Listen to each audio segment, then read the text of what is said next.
अभिवादन। आज हम कुछ आयुर्वेदिक स्रोतों पर नजर डाल रहे हैं और एक खास तेल है पंचगुड़ तेलम।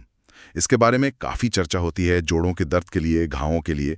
तो सोचा इसी को समझते हैं। बिल्कुल, हमारे पास कई तरह के स्रोत हैं, कुछ वेबसाइटें हैं, प्रोडक्ट्स की जानकारी है और हाँ, कुछ वीडियो भी हैं। तो कोशिश रहेगी कि इनमें से जो जरूरी बातें हैं वो सामने लाएं। हाँ, तो फिर शुरू करते हैं। आखिर ये पंचगुड़ तेल है क्या चीज, और इतना क्या कहते हैं वर्सेटाइल क्यों माना जाता है? देखिए, स्रोत बताते हैं कि ये एक पारंपरिक आयुर्वेदिक तेल है, मतलब खाने के लिए नहीं, बाहर लगाने के लिए, और खास तौर पर वात और पित्त दोष को शांत करने के लिए। वात और पित्त, अच्छा। आयुर्वेद में तो वात का मतलब अक्सर दर्द और अकड़न से होता है ना, और पित्त सूजन से जुड़ा है। बिल्कुल सही। तो ये तेल माना जाता है कि दर्द और सूजन दोनों पे काम करता है, जैसे प्लेनेट आयुर्वेद के स्रोत में इसका जिक्र है। हाँ, और कई जगह इसे क्लासिकल फॉर्मुलेशन भी कहा गया है। इसका क्या मतलब हुआ? ये कोई खास बात है? हाँ, ये जरूरी है। क्लासिकल या शास्त्रीय होने का मतलब है कि ये कोई नई रेसिपी नहीं है। ये पुराने जो मान्यता प्राप्त आयुर्वेदिक ग्रंथ हैं, जैसे सिद्ध योग संग्रह, उनमें दिया गया नुस्खा है। अच्छा, मतलब ये आजमाया हुआ नुस्खा है, किसी कंपनी का अपना बनाया हुआ नहीं? हाँ बिल्कुल, प्रकाशित आयुर्वेद और प्लैनेट आयुर्वेद जैसे स्रोत यही बताते हैं। इससे एक तरह की प्रामाणिकता मिलती है कि ये ट्रेडिशनल है। ये तो दिलचस्प बात है। अच्छा, तो इसमें होता क्या है फिर? कौन सी जड़ी बूटियां? स्रोतों में तो कई नाम दिख रहे थे। हाँ, काफी चीजें हैं, जैसे त्रिफला तो है ही, आंवला, हरड़, बहेड़ा, फिर नीम है, निर्गुंडी है, और बेस के लिए तिल का तेल इस्तेमाल होता है। तिल का तेल, ठीक है। और कपूर और गुग्गुल का भी जिक्र था शायद। जी हाँ, कपूर, गुग्गुल, ये सब नाम प्लैनेट आयुर्वेद, व्यास, तनसुख हर्बल्स, इन सब स्रोतों में मिल जाते हैं। ये चीजें दर्द और सूजन पर काम करने के लिए जानी जाती हैं। ठीक है। अच्छा, एक बात और, एक वीडियो स्रोत था शायद, हेल्दी हमेशा। वो एक घर पर बनाने वाले नुस्खे की बात कर रहा था। सरसों का तेल, लहसुन, हल्दी, कपूर, वो क्या चीज़ है? हाँ, वो एक अलग चीज है। वो खास जोड़ों के दर्द के लिए घरेलू नुस्खा बताया गया है। उसमें कपूर तो कॉमन है, पर बाकी चीजें और बनाने का तरीका अलग है। वो पंचगुड़ तेल नहीं है। समझ गया, मतलब वो अलग है। ठीक है। अब आते हैं सबसे जरूरी बात पर, फायदे।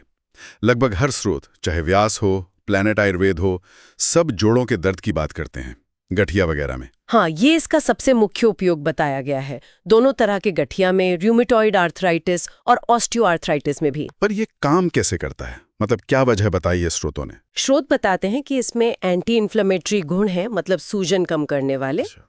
और एनाल्जेसिक भी, यानी दर्द निवारक। अच्छा। एंटी इन्फ्लेमेटरी और एनाल्जेसिक। हाँ। तो इसमें जो जड़ी बूटियां हैं, जैसे शायद गुग्गुल है, निर्गुंडी है, वो सूजन, लाली, दर्द, इन सबको कम करने में मदद करती हैं। ठीक है। इससे फिर जोड़ों की मूवमेंट थोड़ी बेहतर हो सकती है। सिर्फ जोड़ों का दर्द या कुछ और भी? मुझे याद आ रहा है मैंने कान दर्द और घाव का भी पढ़ा था कहीं। बिल्कुल, यही तो इसकी खासियत बताई गई है। सिर्फ जोड़ नहीं, प्लैनेट आयुर्वेद, व्यास और एक आयुर्वेद इन मेडिसिन 2M वीडियो स्रोत है, वो बताते हैं कि कान दर्द में इसकी कुछ बूंदे डाल सकते हैं। अरे, कान दर्द में भी? हाँ, और मोच आ जाए, मांसपेशियों में खिंचाव हो, उसमें भी मालिश के लिए। औरतों और कटने जलने पर घाव भरने के लिए भी कहते हैं। नीम वगैरह होने से इसमें एंटीसेप्टिक गुण भी होते हैं। अरे वाह, कान दर्द से लेकर घाव तक, ये तो सच में मल्टीपर्पज कर रहा है। और वो घर वाले नुस्खे का क्या था, जो हेल्दी हमेशा वाला था? हाँ, वो वीडियो खासतौर पर घुटनों के दर्द, अकड़न, और यहाँ तक कि अगर कार्टिलेज घिस गया हो या क्या कहते हैं साइनोवियल फ्लूइड कम हो गया हो, उसके लिए उस नुस्खे को बताता है। अच्छा। और दावा तो 2 दिन में असर का करते हैं, जो सुनने में तो बड़ा आकर्षक है। पर जैसा हमने कहा, वो क्लासिकल पंचगुण तेल से अलग है। ठीक है, फायदे तो काफी हैं, पर इसे इस्तेमाल कैसे करना है? क्या बस लगा लेना है? हाँ, तरीका आसान ही बताया है। बाहरी इस्तेमाल के लिए जहाँ दर्द या सूजन है, वहाँ हल्के हाथ से मालिश करनी है। मालिश करनी है। हाँ, कान दर्द के लिए कुछ बूंदे डालने को कहा है, और घाव पर लगाकर पट्टी भी बांध सकते हैं, ऐसा प्रकाशित आयुर्वेद वाले स्रोत में लिखा है। और वो घर वाले नुस्खे में? हाँ, उस वीडियो में मालिश के बाद गर्म चीज से सेकने की सलाह भी दी गई थी। ठीक है, इस्तेमाल तो आसान है। हाँ। पर क्या ये सेफ है? कोई साइड इफेक्ट्स वगैरह बताएं इस स्रोतों ने? आमतौर पर बाहर लगाने के लिए कोई गंभीर साइड इफेक्ट्स नहीं बताए गए हैं। प्लैनेट आयुर्वेद और व्यास दोनों यही कहते हैं। लेकिन कोई सावधानी? हाँ, सावधानी तो हमेशा जरूरी है।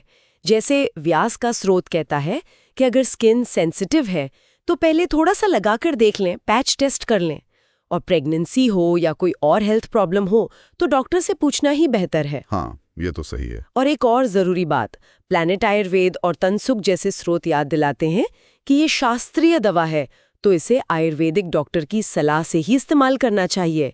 खुद से इलाज करना हमेशा ठीक नहीं होता। सही बात है। तो कुल मिलाकर अगर हम देखें तो इन स्रोतों से यही पता चलता है कि पंचगुण तेल एक पारंपरिक, काफी कामों में आने वाला आयुर्वेदिक तेल है, खास तौर पर दर्द और सूजन के लिए, जोड़ों का दर्द, मोच, घाव, इन सब में बाहरी इस्तेमाल के लिए।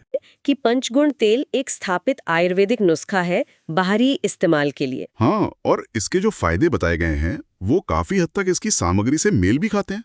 शायद इसीलिए ये आज भी इतना इस्तेमाल होता है। सही कहा। इस पूरी बातचीत से मेरे मन में एक सवाल आ रहा है। जैसे आजकल दर्द की आधुनिक दवाएं हैं जो तुरंत असर करती हैं, उनकी तुलना में इस तरह के पारंपरिक तेल अगर लंबे समय तक इस्तेमाल करें तो कितने सुरक्षित हैं और कितने असरदार, मतलब ये एक सोचने वाली बात है सही में। हाँ, ये एक महत्वपूर्ण पहलू है जिस पर और जानकारी या शोध देखने लायक होगा। बिल्कुल। खैर, आज के लिए इतना ही। अगली बार फिर मिलेंगे, किसी और विषय की गहराई में उतरेंगे।